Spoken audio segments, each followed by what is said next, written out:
Thank you, councillors, thank you staff members, and thank you members of the public, both here in the gallery. Thank you for joining us and online. Those who are joining us online as well, this is being live streamed. For those who haven't joined us before, this is an agenda briefing session. This is the opportunity, there's no debate tonight, there's the opportunity for elected members to ask questions. Obviously we have a number of deputations tonight as well, and basically for the elected member group to get informed before the decision-making process starts next week. So, thank you all for coming. We have an apology from the Deputy Mayor, Tresna Smith. The rest of us are here. Are there any declarations of interest for tonight's meeting, councillors? Councillor Broad? Thanks, Mayor.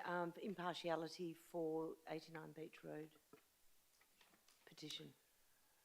Sure. So you just got to fill out the form there, Councillor Broad, and it's 10.4.1, so it's an impartial interest, which means you're still required to stay in the room for that particular item. So there should be a form in your box there. If you fill that in, we can get that. But Councillor Broad has declared an impartial interest in 10.4.1, petition requesting remove the sale lot, and that is as impartial interest. So impartial interest means that the members will stay in the room. Only financial or proximity interests, elected members leave the room. Is there any other declarations of interest? Thank you.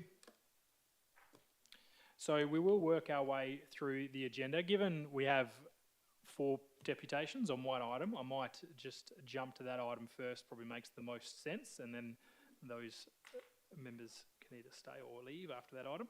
So item 10.4.1, and with this we have received deputations, so next week, if there's any deputations, council will vote to hear on them, but given this is a briefing session, I can approve them, which I've done, so we'll go through this process. For those who are making deputations, so it's an opportunity to raise your point. It's not a Q&A point of view. If there's questions that you're asking, they won't be responded in this forum. You can go through the normal processes to ask those questions. Elected members may take any questions that you have on board and ask them themselves, but obviously other than that, you have basically 10 minutes to position this council to your positions. So we'll work our way through that, and we have, first up, we have Judith Smith on, and I'm just make sure, sorry, they all are on 10.4.1. Some of them aren't labelled, but I'm assuming they all are. We'll work our way through that. So Judy Smith, you can come and join us, Judy, and you have up to 10 minutes. Right, I just hold this, don't I? Yeah, it's changed a couple of times on us. That's on? Is it on? Natalie, thank you. Yes. Right. Good evening, Mayor and councillors. My name is Judith Smith, and I live at 87 Beach Road. This evening, I am speaking for the petition. By now, you will be well aware that Greg and I are one of several homeowners that adjoin 89 Beach Road, South Bunbury. We are relatively new to Bunbury, 4.5 years. When we made the decision to choose Bunbury for our retirement, we needed a home that could accommodate ourselves, our daughter, and 2 adult grandchildren. Yes, we are a multi-generational household, and we also hoped for a treed suburb. Moving from a farm into suburbia was a huge adjustment for all of us, and the parkland outlook was the decision maker on our house purchase. Naively, you may say, and with no input by the selling agent, we accepted on face value that the Big Swamp Parkland sign described the beautifully treed strip of land as public parkland. Obviously, we now know that that is not the case. Also, at this point, I would like to comment here on the response from the City of Bunbury about the questions that have been asked at Council by Greg Smith on the 7th of April regarding the Big Swamp Parkland sign, which we consider have not been satisfactorily answered, but have been deflected by calling the sign a wayfinding signage. This is a misrepresentation, as this sign was erected around 20 years ago, when 89 Beach Road was zoned as parkland, and that was the purpose of the sign. The fact that the land was later rezoned residential can't magically make the perceived sign wayfinding. Why wasn't the sign removed at the time? Because in the eyes of the public, of which we are, this has been a 10-year deception. Also, twice in the 4 years, we have approached the City of Bunbury's reception, asking if there were any plans to develop 89 Beach Road. And both times we were told there were no plans for development. Neither time were we advised that it was actually residential and as such could be sold and developed. So on Thursday the 26th of February this year at 5:15 p.m, I saw a Summit Realty agent erect a for sale sign on 89 Beach Road. I immediately questioned him as to what was happening, as this was the first indication that the City of Bunbury was selling this perceived parkland for housing. Definitely no community consultation here. You would appreciate our distress at seeing that for sale sign go up. But this is the amazing part. What we thought was going to be us and a few neighbours being upset very quickly became a community issue, which has brought together not only the everyday people in the area, but experts in their field, which have widened Greg's and my understanding of so many environmental issues. Within 10 days of the for sale sign going up, nearly 200 people gathered on the site of 89 Beach Road to show their concern and objection to the proposed sale, which was followed very quickly by a petition accumulating 539 signatures in only 8 days. Then the council meeting on the 17th of March saw the gallery full of concerned residents, and the same happened again on the 7th of April. Councillors, please don't ignore these statistics. I would like to take this opportunity to acknowledge and thank the Mayor and 4 of the councillors who came and gave their valuable time to accept our invitation to visit us at our home at 87 Beach Road, to listen to our concerns and view the tree canopy from our side of the fence. As it is over a decade ago that a previous council, not you guys, made the decision to remove this land as parkland, I wonder if they would make that same decision today.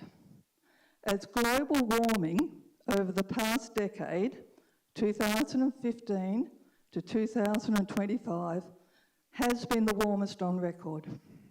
Scientists have confirmed an acceleration in global warming, with the trend since 2015 being significantly faster than previous decades. Australia's climate has experienced severe warming, with 7 of its warmest years occurring between 2013 and 2019. Trees impact on global warming. They absorb CO2 and release oxygen. They are natural air conditioners. Trees cool the air through shade and transpiration, with urban trees reducing temperatures by several degrees. Trees hold carbon in their wood, protect soil, and maintain biodiversity. 89 Beach Road is already established with approximately 30 mature trees that have taken decades to reach their current size. City of Bunbury, your own Greening Bunbury program states that the city continues to invest in our urban forest. The ABC Gardening Australia show on the 8th of March quoted, "Look after your trees, and in return they will look after you. Cherish what you have and grow more." Following On the 22nd of March, the City of Cockburn announced their council reforms relating to that city's tree policy. They said strong long-term tree canopies were vital for sustaining a healthy community, improving air quality as a habitat for native fauna, to reduce the heat island effect and enhance the character and attractiveness of our suburb. Their reforms plan to address climate change and protect and enhance their natural areas, their bushland, their parks and their open space. It also reflects community feedback, which lists treescape appearance as a high priority. City of Bunbury, please take note. March was a month of reflection for many. On Sunday the 22nd, two 16-year-olds passionate about the health of the planet rallied like-minded people in Margaret River to save the Jarrah Forest from mining. Yes, we know their fight is on a grander scale than ours, but the bottom line is that young people care about the environment and every tree counts. On the same day, the Caracan Black Cockatoo Conservation Committee expressed their opinion on the survival of the black cockatoos, and I quote, "Their survival depends on what we do next. These are intelligent birds, part of our WA animal family, and they are disappearing. Enough approvals, enough clearing, enough excuses. We are watching the decision makers," unquote. These concerns reflect directly to our current situation in the Tree Street area, where the food source from the Cape lilac trees are being systematically removed due to age and deterioration. So it is even more vital for the trees on 89 Beach Road to remain and be added to by planting more undergrowth and more trees. I know you councillors are aware of the value of the treed area for the habitats of a variety of birds, ringtail possums and turtles. At the last council meeting on the 7th of April, I asked the City of Bunbury if they were aware of Professor Kingsley Dixon's expertise in his field. Judy, that is 10 minutes. I'll allow you to summarise this point, but if you can just summarise your last bit of your deputation, that is the 10-minute time frame. So I'll allow you to just summarise. If you could finish that, and that'd be great. Thank you. All right. Well, Professor, I reached out to Professor Dixon, and he was willing, or he emailed me back, and I didn't expect such a highly respected environmentalist to worry about a few trees in Bunbury. I was gratified to hear his thoughts, and these are them. He said, I may quote him, "Judy, the loss of any tree in a warming climate should and must be taken seriously. Given these trees are 20 years or older, to replace them with young stock means waiting decades for them to provide the urban cooling and habitat for wildlife. I would sincerely encourage the retention of such pocket parks and as key parts of protection of the urban tree canopy." Kingsley. So, Mayor and councillors, I have given you the thoughts and opinions of another city council, the youth facing climate change, the risk to the red-tailed black cockatoo, and an opinion from a well-respected professor for you to consider. We have entrusted you as our representatives to make a well-informed decision as to should this piece of land be sold or retained as a testament to your foresight to the future. I will leave you with this thought. Remember the long-term impacts of getting it wrong. Thank you, Judith. Thank you very much. And next, is it Sandra Roberts? Is it Sandra? Sandra? welcome. Thank you. Good evening, Mayor and councillors. This is probably pretty late notice for me to be here today, but I'm your witness. Basically, when you're old, you get to witness things along the way. I moved into the area in 1983, being the postie in that area. So therefore, I have a working knowledge of the Tree Street area and the changes that have been in the area. I no longer live in the Tree Street area, but I used to live directly opposite 89 Beach Road. So when I first shifted into 74 Beach Road, they're actually, Chewett Street actually finished at Beach Road. There was no Chewett Street South. There was just nothing more than a swamp that was opposite our house with ducks and whatever else in it.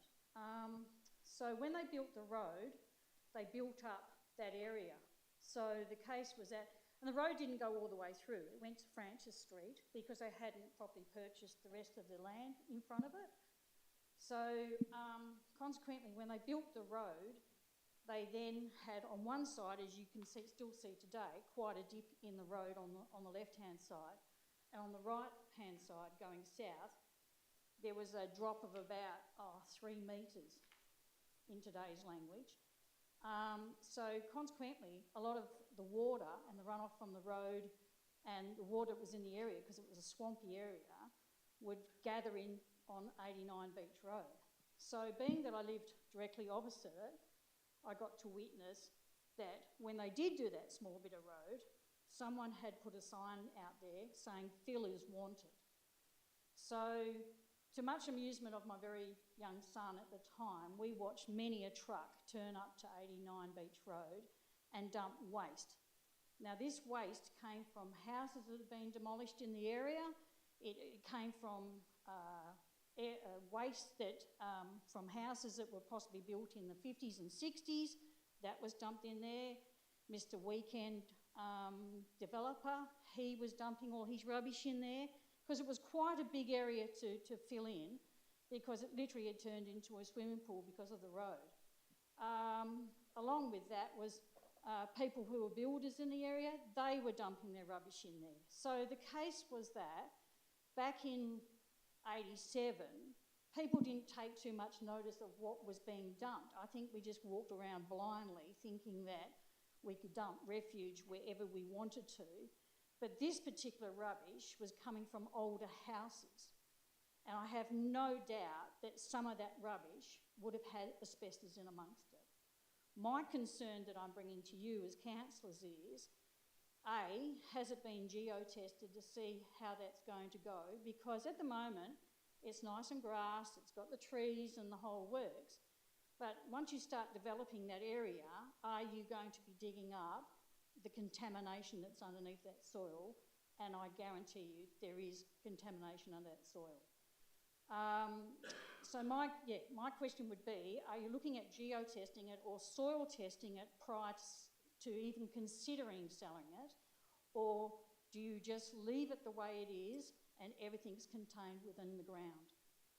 So that's what I'd like to propose to all of you to think about is, going forward, what are you going to do? Because this, like the rest of the bird park, I watched everything being built there. That was all man-made, the big swamp, and they dumped a lot of rubbish over that side, but I watched the builders dump all the stuff in 89 Beach Road. As I say, I no longer live in the area. I live in South Bunbury, but it's something to be considered by the neighbours, by the council, is what is in that land, because it's about 2.5 to 3 metres deep before the topsoil was put on. It was flattened out, the grass grew on the top, and it was very nice, but you need to consider what's underneath it. Thank you for listening. Thanks for your deputation, Sandra, and as I said, there's not the opportunity this particular part, but I'm sure some elected members may ask that question on your behalf once we move through this deputation process. Thank you. The next one is it Jane? Jane Merriweather, sorry, there's a name, I think. It's Jane here. Hello, Jane.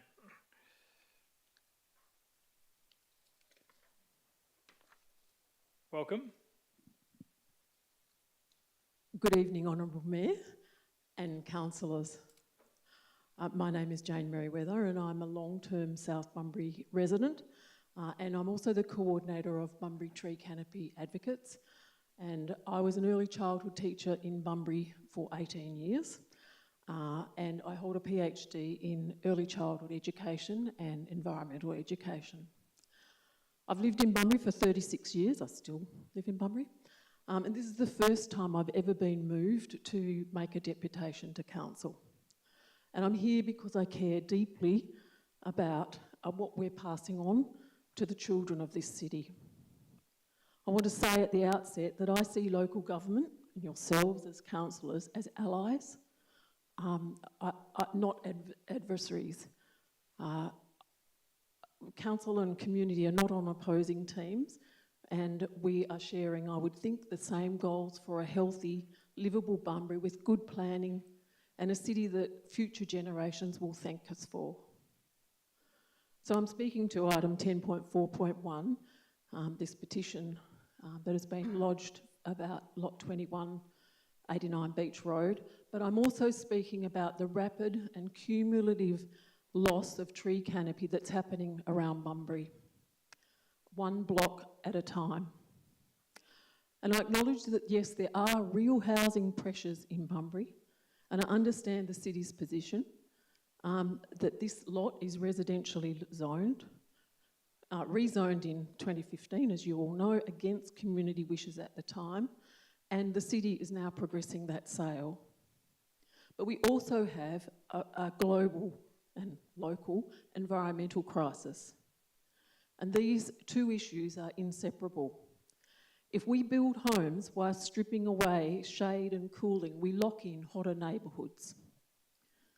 Housing is only truly livable when green infrastructure is planned and protected. And I want to add an equity point.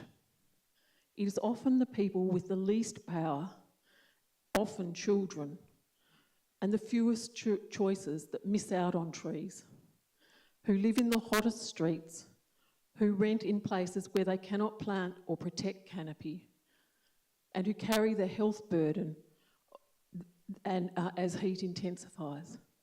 So if we're serious about housing justice, then we have to also be serious about shade justice. So that's why I want to ground my comments in the city's own Greening Bunbury plan. The plan reports that the urban area is about 10.2%. Now I know there's another figure that's greater than that, but that includes parkland, it includes the big swamp itself as well. So it's the urban area where we all actually live is 10.2%. That is a critically low number on any measure, by any measure. That figure translates into hotter streets, less shade and less habitat, and once mature trees are lost, it takes decades, often generations, to replace the function that they provide. The plan is clear that the urban forest underpins livability. So I'm here to ask councillors to make decisions that are consistent with the city's long-term greening commitments and to consider the long view, intergenerational equity and the greater good. This is where my personal story matters, because it's what moved me to act. We chose our street, which isn't in the Tree Street area, but because it was leafy. The canopy shaped the feel of the place, the shade, the birds, the sense of being somewhere that was cared for. But recently a friend said to me, "Your street used to be really attractive, but now it's looking a bit bleak." Now that comment hit hard, because over the last decade I have watched neighbouring blocks in my street, one by one, be cleared of mature trees. One time when a block was being cleared, birds crashed into my windows. I saw possums scurrying away, and you know. So this is not an abstract thing. This is visceral and it's cumulative. It's happening over time, and it's how a city quietly loses its tree canopy one block at a time. So I'm an early childhood and environmental education scholar, and I cannot separate this from children's lives. I don't want today's children and the children yet to be born to inherit a city where summer is something that you endure indoors, where walking is avoided, where birds and flowers and insects and possums are pushed out of neighbourhoods, and where shade becomes a privilege rather than public good. Intergenerational equity means that we do not solve today's problems by shifting long-term costs onto those who come after us. So respectfully, I'm asking Council to do 3 practical things in response to the executive recommendation that's before you tonight. First, I ask Council to reconsider the executive recommendation that does not support permanently removing Beach Road from sale. I support the petition as written. The community petition is asking for state-backed reserve status for Lot 2189 Beach Road that prevents residential disposal and aligns with the adjoining Big Swamp Reserve context. If the executive view is that this requires state steps, then I'm asking Council to take those steps and not rule out the outcome on principle. Second, I ask Council to pause the sale now and to require a publicly available canopy or urban forest impact statement for 89 Beach Road before proceeding further. This is about good governance and transparency. The statement should address what the canopy function may be lost and what can realistically be retained, what replacement would be required to avoid net loss, and the time frame over the replacement canopy which could plausibly restore cooling and habitat function. Third, I ask Council to give direction that Bunbury progress a tree retention local planning policy as a matter of urgency. So canopy loss is addressed through planning and protection as well as planting. Walga has developed a model tree retention policy that 8 local government authorities in Perth have adopted and 2 more are due to adopt. So that's 10, which, as you would know, is a third of the Perth LGAs. The greening Bunbury plan makes clear that success depends on protecting existing canopy. Planting matters, but planning matters even more. So, because the fastest way to grow canopy is to stop unnecessary loss. So I want to finish talking about legacy. You are not just managing the next few years, you are shaping what Bunbury will be in 20, 30, 50 years' time. This is the time horizon of trees, but it is also the time horizon of the children of this city. There's a real nobility in taking decisions that hold the line for the greater good, that protect green infrastructure, that makes a city livable, and these decisions are decisions that future residents will recognise as foresight. So I'm asking you to take that longer view with 89 Beach Road and to demonstrate in a concrete way that Bunbury's tree canopy is not expendable, it is essential. Thank you. Thank you, Jane. Thank you very much for your deputation. And lastly, I believe we have Chris Howe. Chris?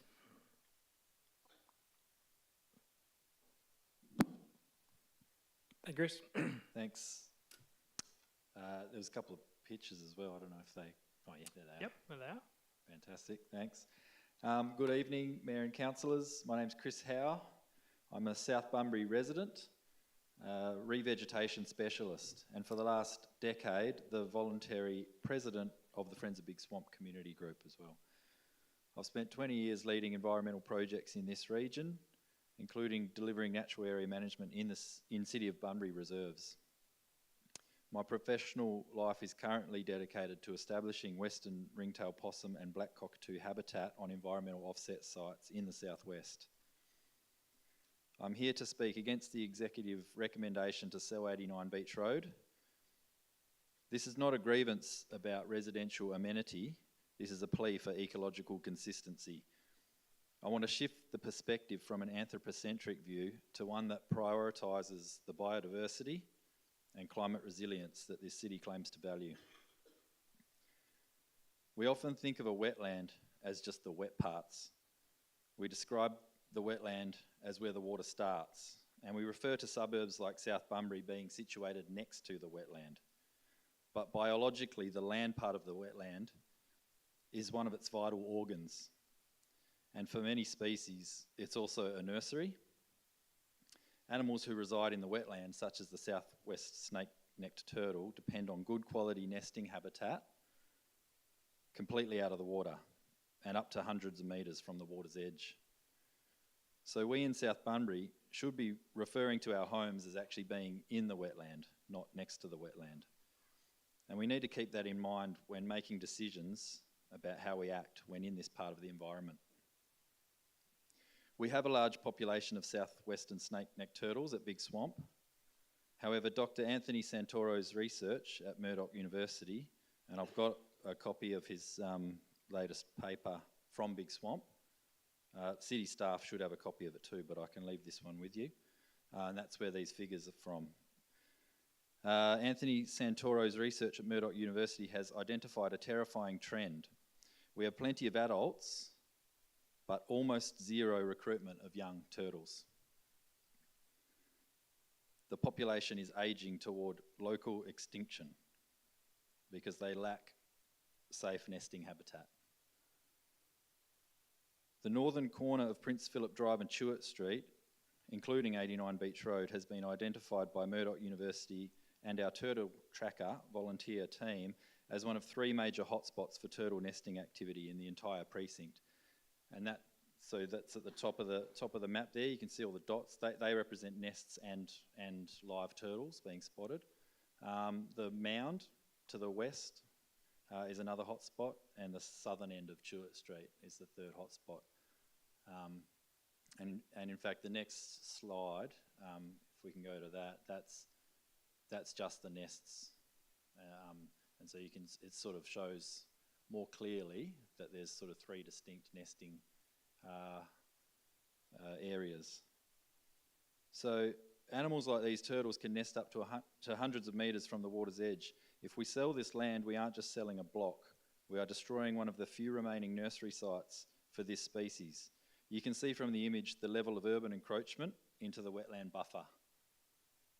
And it's important to also note here that manicured lawn is not good nesting habitat.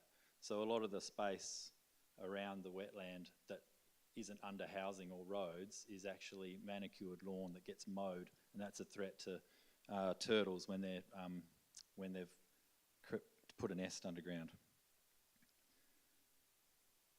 89 Beach Road currently holds approximately 30 mature trees. To an appraiser, they are just obstacles. To a revegetation specialist, they are irreplaceable.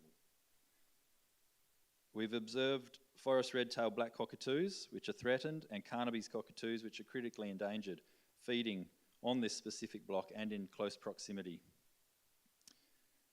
You cannot offset a 40-year-old plus old tree with a sapling and expect the same results.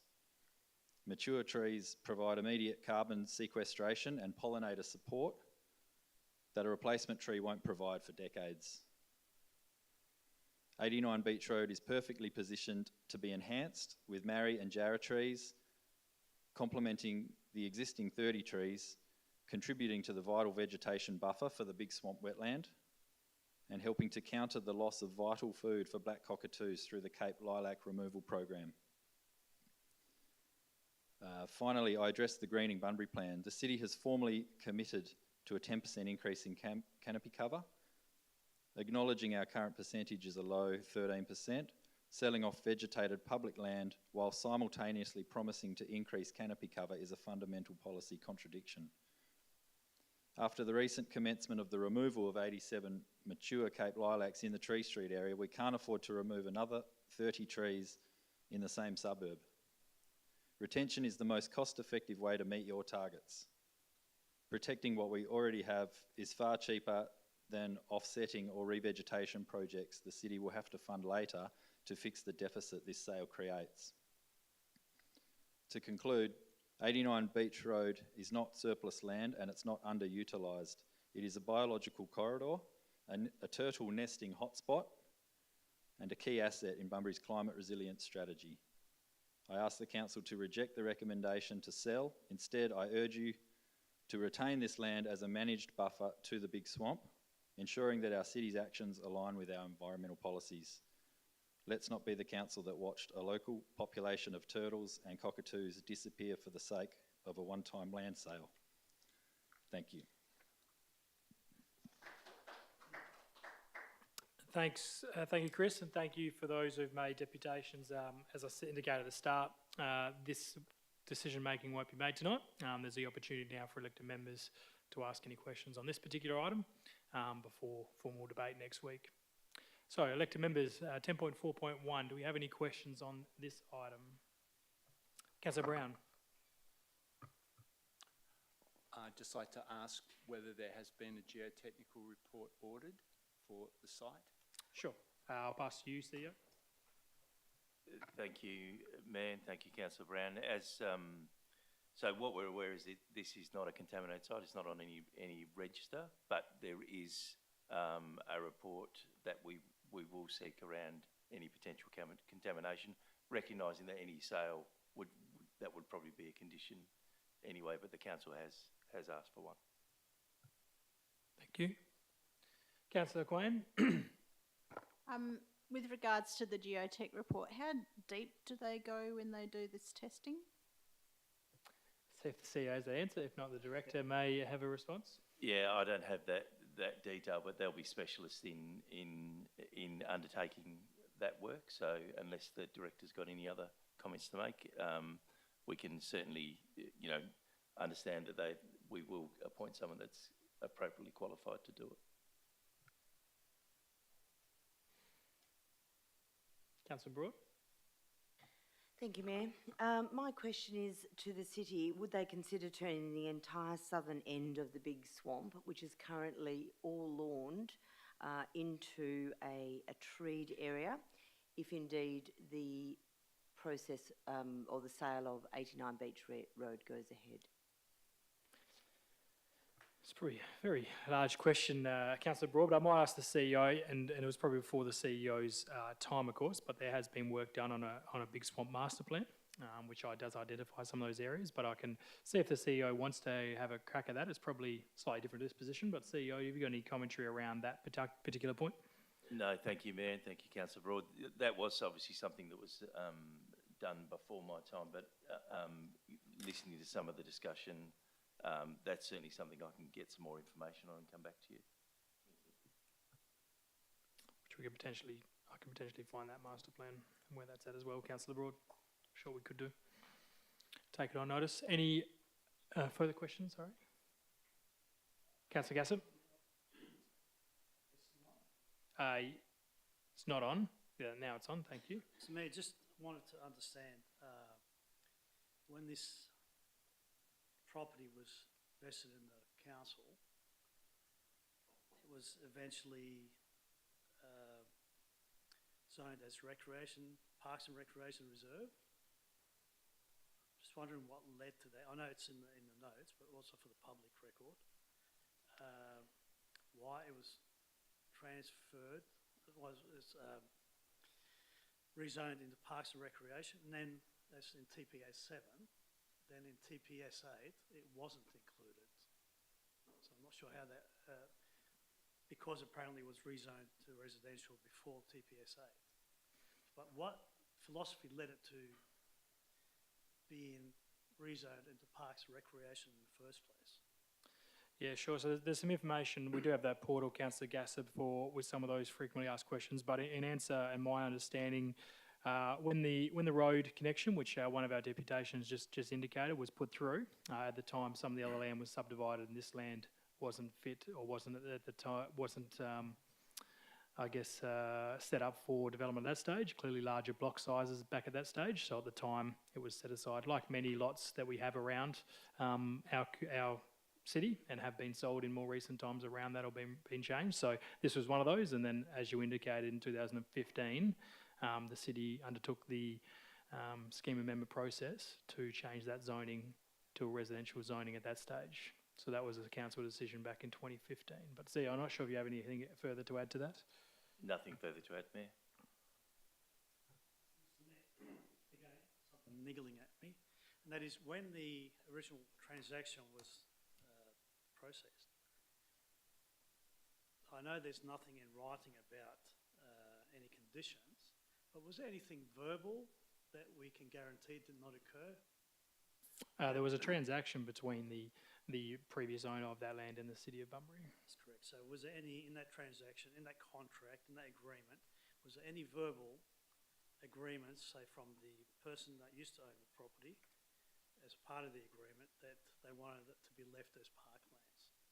From all the research the city have done, there's nothing, and there's nothing on the title, there's nothing on the caveats, and there's no indication that that was the case, Councillor Gassett. So can we categorically say that there was no verbal agreement? Not in writing, verbal agreement. I'm not sure anyone was around when that arrangement was done, Councillor Gassett, to indicate that happened or not. And we know in Australian law, Mr Mayor, that a verbal contract is a contract. So do you have a question on that, Councillor Gassett? I'm asking, does the council know that a verbal contract is a contract in accordance with the Australian law, and we don't know for sure if there was a verbal contract? I'll leave that as a rhetorical question, Councillor Gassett. And just finally, the final question, Mr Mayor, is why did Mrs Woods, I think, want to swap that land for another property? Was the other property residential and this wasn't residential? I don't know if we have answered that, CEO. I think, Mayor, for most of the line of questioning from Councillor Gassett, we've answered those in some of those questions, so I'm not sure. No one was around at that time, so I don't think there's much more we can add to that. Thank you. For the good, Councillor Quain. I had a resident send me some questions, and she was curious. So, Councillor Quain, these are your turn to ask questions, so Oh, I'll just okay. phrase Yep. this as So your I'll questions. ask the Sure. questions on behalf of the resident. Thank you, Mayor. So the point one, it notes the petition. Can consideration please be given to noting the number of people that signed that petition? Look, that's up to council to determine. This would be the legislative requirement that council would note that petition. I can ask the CEO through governments, but normal practice would be to note the petition numbers on there. CEO, are you aware? No, you're correct, Mayor. The normal process is when a petition is tabled is to note that petition. So you are correct. You can move that amendment next week, Councillor Quain. Yep, okay, thank you. I'm just going through these questions that they sent me. Are there any other questions while I wait for Councillor Quain? Councillor Gassett. Just curious as to if the land gets sold and the council gets money, what council's decision is in regards to what the money is going to be used for? There's no decision on that right now, Councillor Gassett. So the bottom part of that notes that should an offer be received, that'll be publicly advertised and referred back to council. So if council had a position, or should this be accepted, and should that then be accepted at point 4, council could absolutely determine what to do with the funds in any way they determined. That's up to council to determine. Councillor Quain. Yep, thank you, Mayor. So basically, why was 89 Beach Road chosen over other land sales that would deliver a bigger yield in rates and contribute more to the housing crisis? Thank you. So, Councillor Quain, I think that question's been asked in a way around some of the other lands that are being worked through as well. In terms of, in a particular order, this particular item has been raised through this matter. So we're dealing with the petition at the moment, which has this item. So I don't really think I can answer that, or I don't believe the CEO could answer that as a position either. Whether or not the CEO wants to have a crack at cracking that, but we've sort of talked about land rationalisation, and as you're aware, over last year there was a number of lots that were sold. So there's been no preferences about what opportunities have been arising, and council will ultimately make a decision. So we haven't made any decision to sell this yet. Next week, if this is approved. Obviously, part 4 indicates that it will refer back to council for formal consideration. Thank you, Mayor. Was that all? Yeah, that's all, thank you. Thanks, Councillor Quinn. Is there any other questions? Okay. If that's the case. So for those who are here for that item, you're more than welcome to stay. We're going to move back to the start of the agenda and work our way through questions for that agenda. You're more than welcome to stay, but also understand you're probably here for that item. So feel free. I might give a couple of moments, but otherwise, those who want to stay, we can do, and we'll work our way back through the agenda. If not, I'm sure we'll see you next week.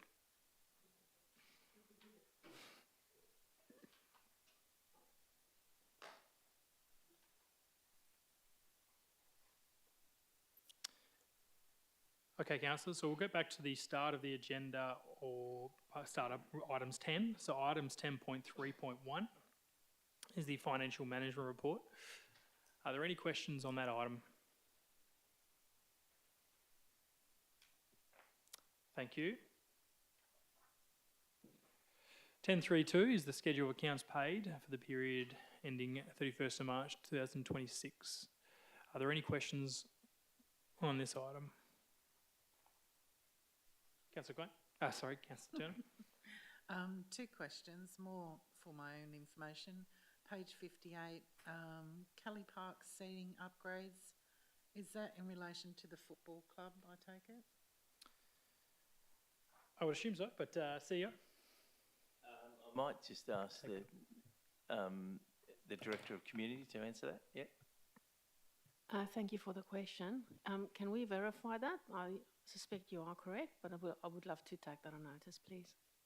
Taken on notice, Councillor Turner. I know there has been some works occurring there with the election commitment between the state, between Minister Punch's commitment and the city, and doing some upgrades out there. So it may well be in relation to that, would probably be most likely. Thank you. And if I could also ask the page 63, audio visual equipment hire, was that for the Mayor's citizenship ceremony on Australia Day event? So just confirm, this is 63 of 266, is that correct? Yep. Yep, that's the one we're looking at, Mayor's audio-visual equipment hire. Yeah, again, I would assume so. We can take that on notice, Councillor Turner. But it appears to be that way, and as you're aware, we've always had that at the Bricknell Shell. One year we did combine it with the rest of the activities going on the Kambana foreshore, and with some of the feedback that it was difficult to get to and car parking access and whatnot, it went back to the Bricknell Shell last 2 years, I think. But always, it does say that on there, but yeah. It says audio and visual equipment hire, Mayor's citizenship ceremony, which would be the Australia Day one, because we don't hire any other stuff for any other day. So it took them a couple of months to get paid. That's good. Any other questions? Councillor Broad? Thanks, Mayor. I'm just curious, is it normal practice to pay consultants superannuation? Well, from a tax point of view, let's CEO. I might just ask the Director of Community to answer that. Thank you for the question. Through the Chair, yes, I can confirm that that is a new requirement which we have started implementing since last year. Thank you. There was some significant changes with contractors v employees through tax law in recent times, so I'm sure the city are doing everything they need to do correctly. Councillor Gassett. I think it falls under this area, Mr. Mayor.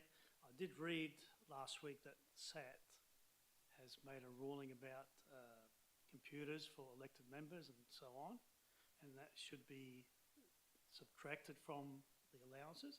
Not sure if I read it correct. Is that correct? And what should we be doing about it? Certainly not really a question from this particular point for schedule of accounts paid, Councillor Gassett, but I'll entertain it only because the elected member asked earlier as well.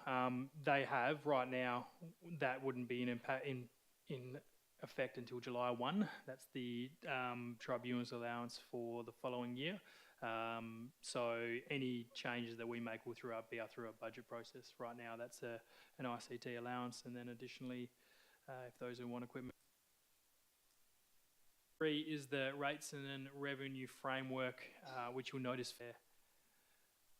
Correct, Theo?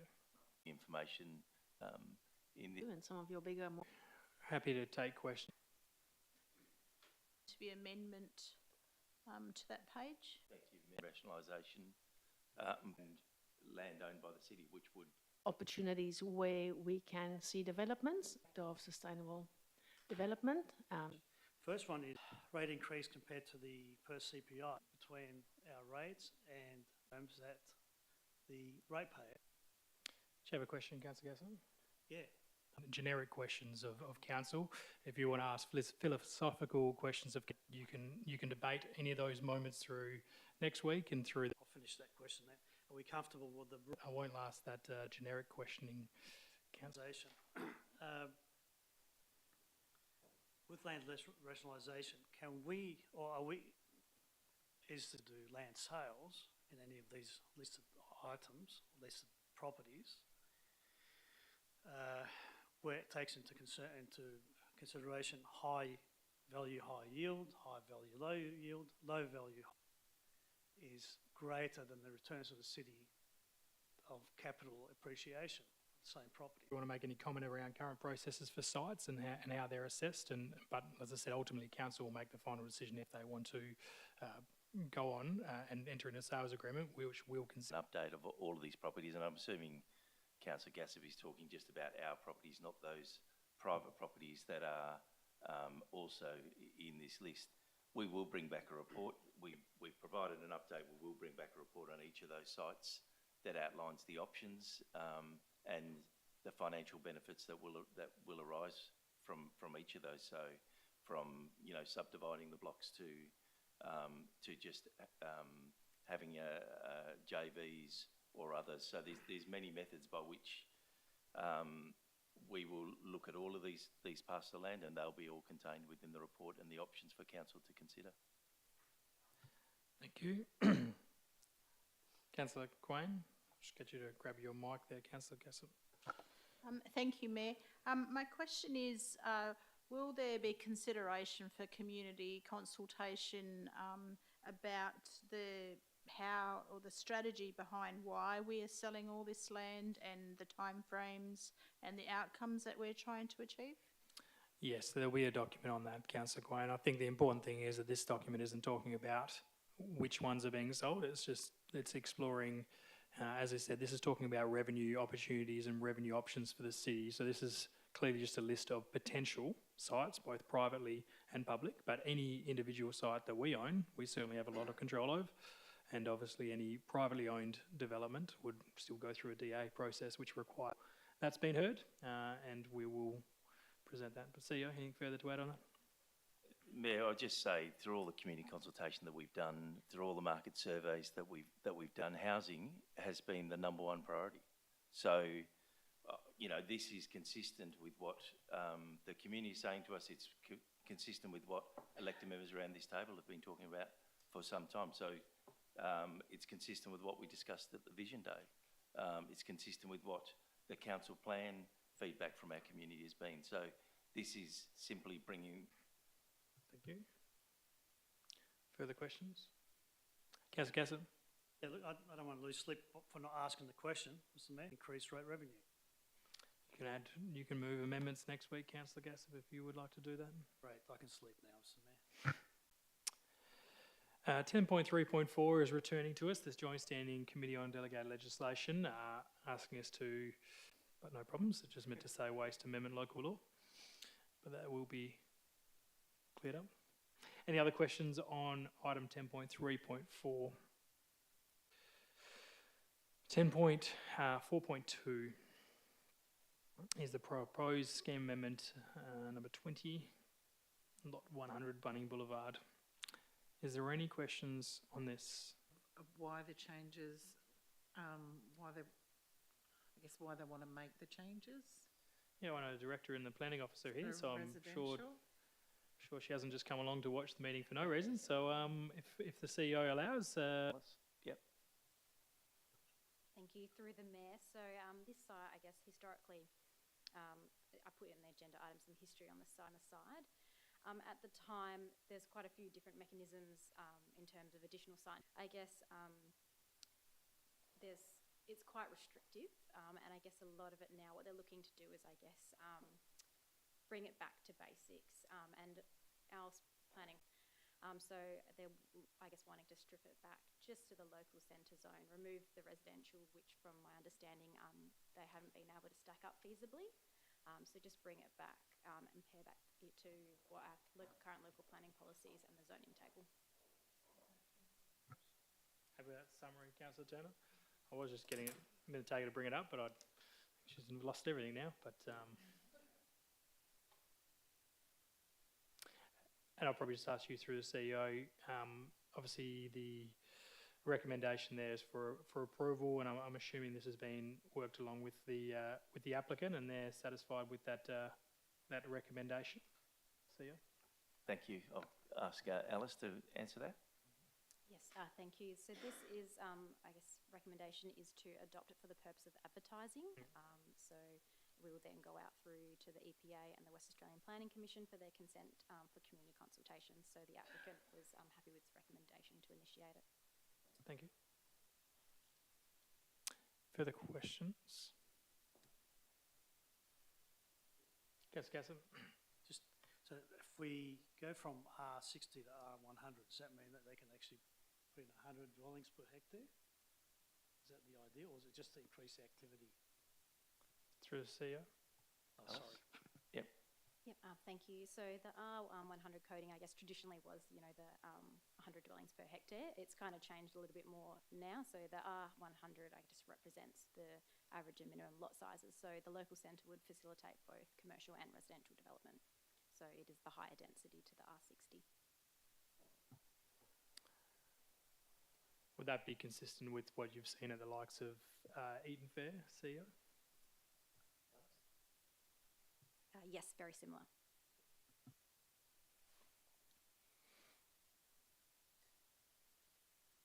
Further questions?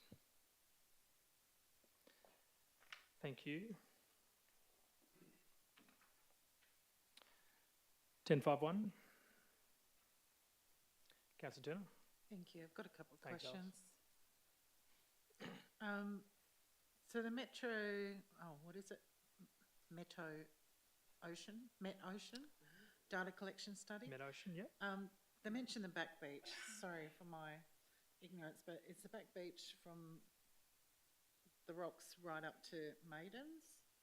Okay, thank you. If I can follow through. So we're looking at 75,000, we're going out for grant funding. So if that grant funding doesn't come through, we would then pay the 150,000, is that correct? CEO. Thank you. I think the total cost is 150, and if we get the grant funding, it'll reduce our contribution to 75. But the Director of Infrastructure may have. Is that correct? Through you, Mr. Mayor, yes, that is correct. With the CHAR map, we already have a reserve set aside for that.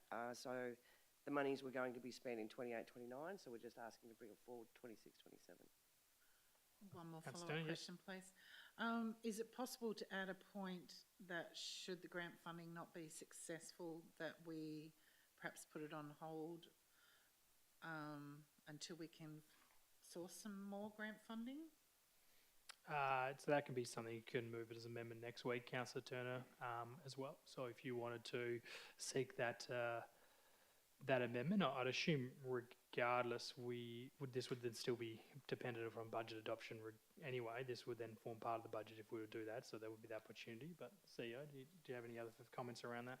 Yeah, that's correct. I think we've obviously got the CHAR map report, and this was one of the actions. Yes. Out of there, we're looking to bring that forward if we are able to get grants. So we would, with the absence of any grant funding, we would probably still do it because we still think it's a useful in terms of coastal erosion as per the CHAR map report.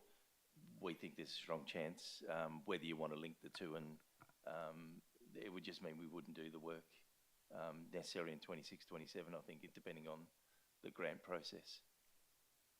And this is also returning to us due to the decision we made back in February around this annual electors meeting to have a report returned. So this is simply returning that.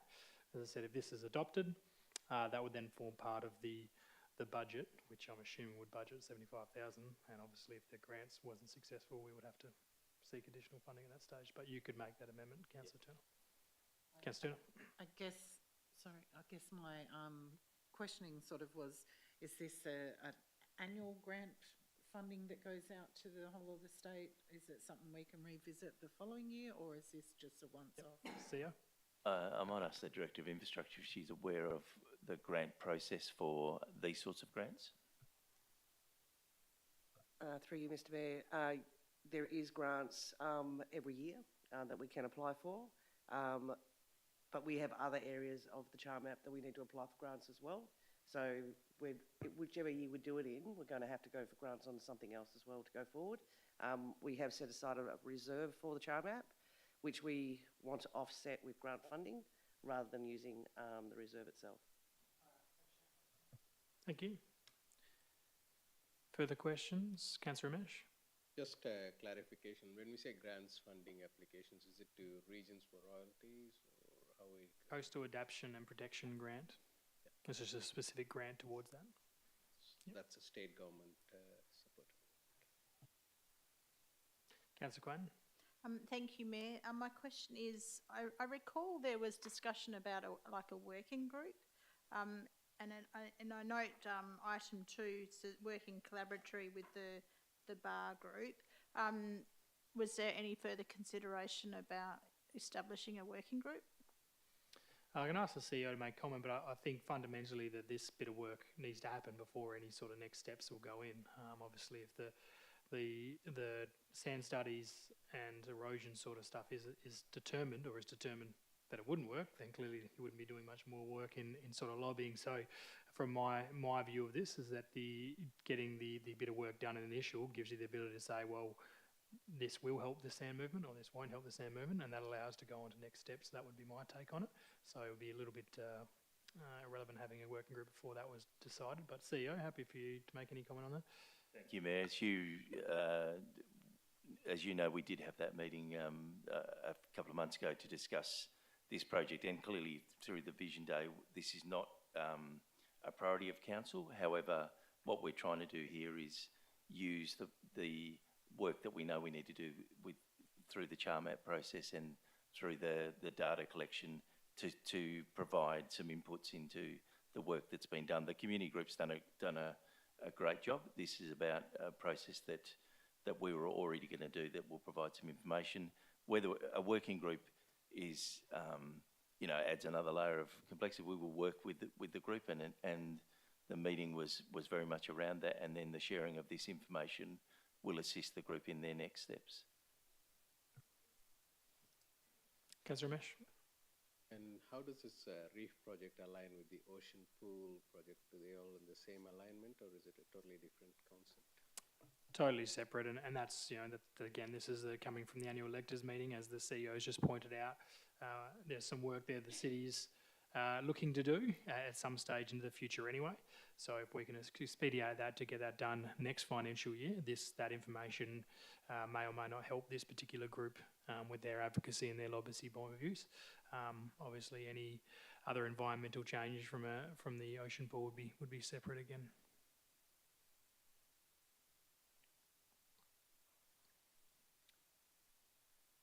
Thank you, councillors.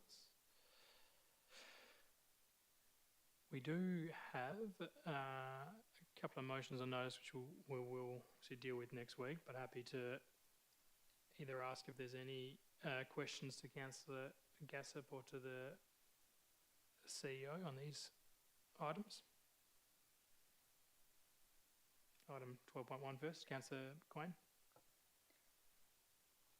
My question, thank you, Mayor. My question is, will this motion help achieve council's vision to increase the population and rate yield? Thank you. That's up for you to consider next week, Councillor Quain. I think there's commentary that Councillor Gassop's included, and there's commentary that staff have included as well. Ultimately, we have a councillor motion there, and that's up to each councillor to determine that next week, based on both the advice, the Councillor Gassop's comments and the advice there as well.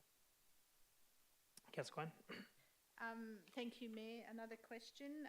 On page 261, under improve the supply-demand curve, it talks about mechanisms. And my question is, what mechanism can be implemented? And please advise Council of any options that we could consider.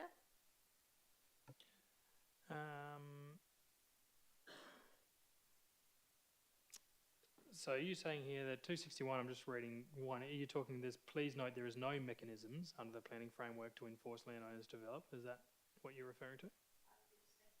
So that's indicating there are no mechanisms that we have to, that's talking about individual landowners.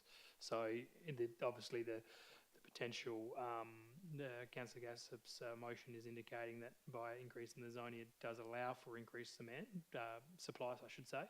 But there's no mechanisms the city has to go and tell a person they have to develop their land or have to, put a higher density on their land. That's up to the individual landowner.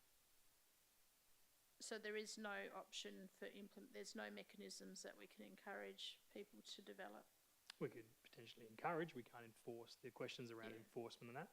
And we've had previous motions or positions to encourage development when we've reduced the public open space percentage, and obviously if there are individual cases, I'm sure our economic team would be more than happy to talk to individual owners about encouraging development.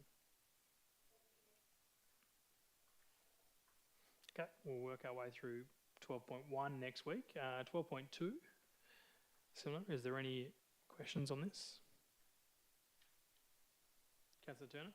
Have we had any emails or phone calls in relation to this issue from residents with frustration at all? I've had one. I can ask from the CEO point of view whether or not staff have had any. I'm not sure if the CEO can answer that outright.